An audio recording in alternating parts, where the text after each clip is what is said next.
by Kushal-Birtel at mid-off.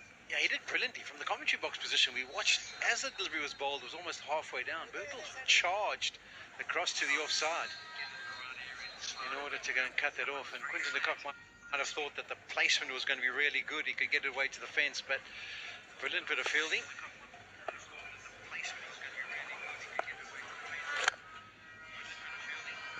Smashed down the ground by Hendricks.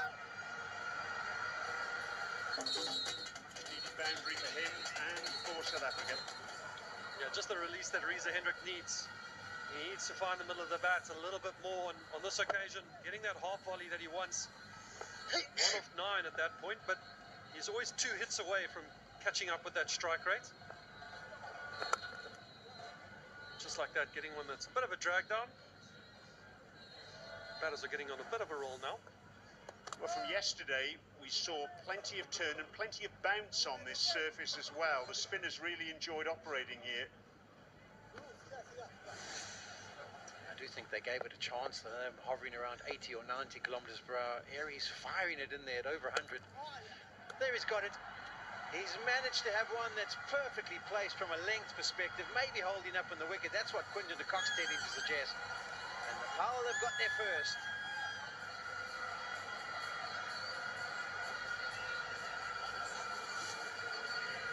Yeah, Quinton de Kock looking down at the pitch again. Another little arm ball. Maybe just hitting the seam and holding up a little bit. Quinton de Kock probably hard hands with that.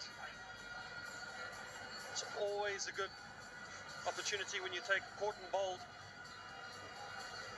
Quinton de Kock has gone for 10. South Africa are 22 for 1.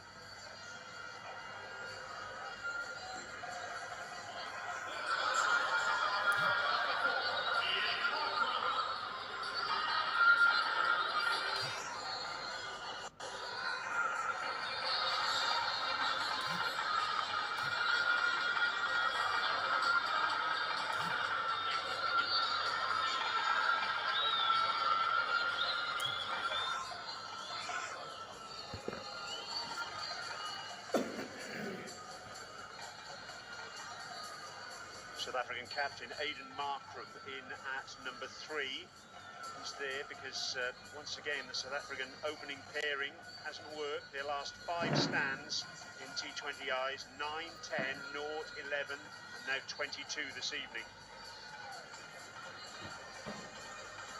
Reza Hendricks 4, 3, 0.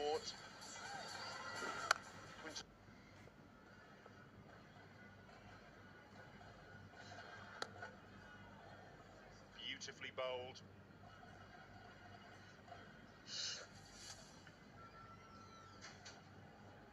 There is Hendricks trying to give him some room and a bit of bounce. You see, he tried to roll his wrists, but it's bounced a little higher, and finding the top edge and going up for a pretty good career. He's bowled beautifully tonight. He's got 215. He's held the squeeze on the South Africans so far. Yep, all 4 wickets falling to spin.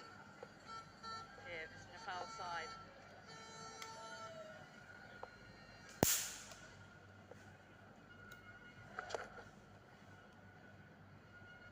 Miller drops it into the onside. He wants 2. He'll come back for 2 and he'll get 2.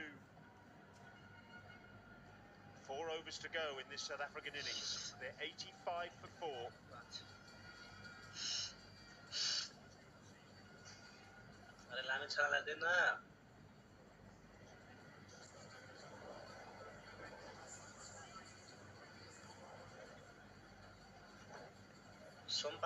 Spinners amongst the 7 bowlers that Nepal have used.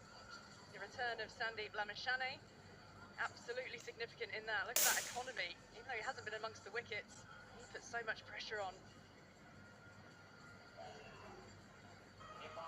5 overs yielded just 19 runs. In this middle phase, you can see the tourniquet has been applied by the Nepali bowlers very successfully indeed. No boundary for 5 overs now.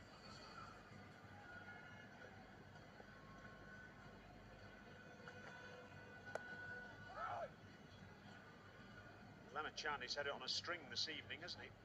Absolutely beautiful. A little bit of drift there. New batter in at the crease.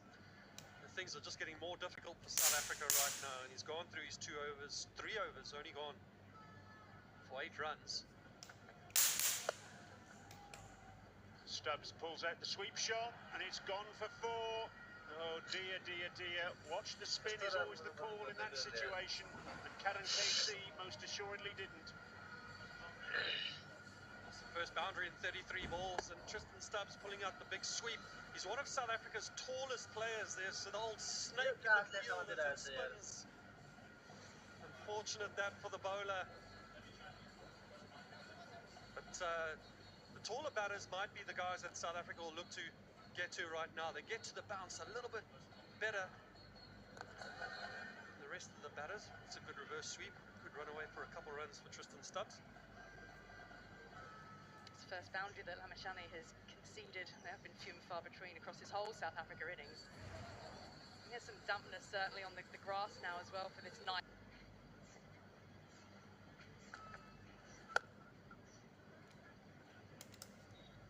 Scared to toss the ball up. Oh goodness me, there's a little bit of a misfield. That's been the one blot on the landscape really for Nepal this evening. This time it's Dipendra Singh Arya who's the culprit at long off. Yeah, just a little bit of a bobble over there, but you'd think that he should have picked it up cleanly and thrown it in. This way South Africa's been really good. They were really good in New York with this in the last final few overs. Tristan Stubbs, Klaas and Miller were the guys that South Africa turned to, and they're doing it again today. Just knocking the ball on the head, running really hard. Good body language between them if there's no boundaries. How will the batters cope with the pace of South Africa? Hendrik Norpeer has taken 8 wickets across the tournament so far. He's been so important to the South Africa side. Long time out with injury. The whole of the South African summer missed the India World Cup.